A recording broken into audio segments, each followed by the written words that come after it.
Looks like pretty good. We saw at least 60 of those this weekend. Mike Anderson owns Mango Mike's Caribbean restaurant in Alexandria, Virginia. With $3 million in annual sales, Mango Mike's employs dozens of people.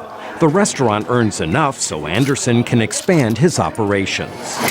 We just got in here, our big smoker here, which is still wrapped in plastic for shipping. Anderson plans to open another restaurant next year featuring barbecue and 2 other cuisines. We're going to be the largest restaurant in Delray in this community with 6,000 square feet worth of operation.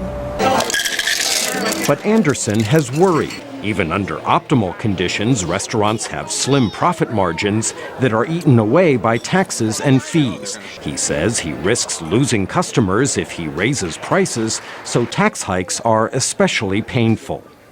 Whatever tax increase comes along, we can't pass it on to our consumer.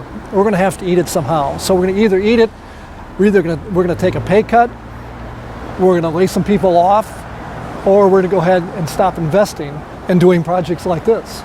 Anderson is the type of small businessman that Republicans have pointed to in opposing tax hikes on those who start ventures and ultimately create jobs. Senator John Thune of South Dakota.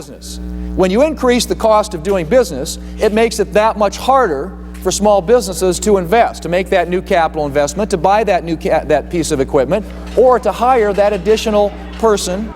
Democrats say they have no desire to punish businesses. Rather, they wanted top tax rates to return to levels during the Clinton administration when the United States turned a federal deficit into a surplus and experienced the greatest economic expansion in decades.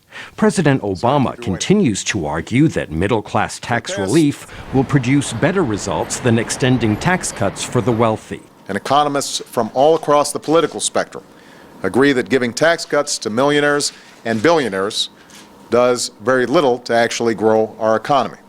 With a $1 trillion federal deficit, the United States has critical fiscal choices to make.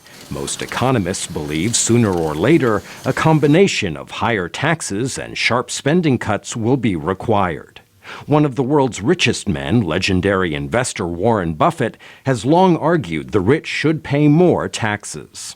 I see nothing wrong with those who have been blessed by this society to give a larger portion of their income to the society than somebody that's working very, very hard just to make ends meet. I'm certainly not in Warren Buffett's league by any means. Although wealthier than the average American, Mike Anderson says tax hikes would jeopardize his entire enterprise. I'm not sure if we'd make it through another year of that. It's been that tough. Michael Bowman, VOA News.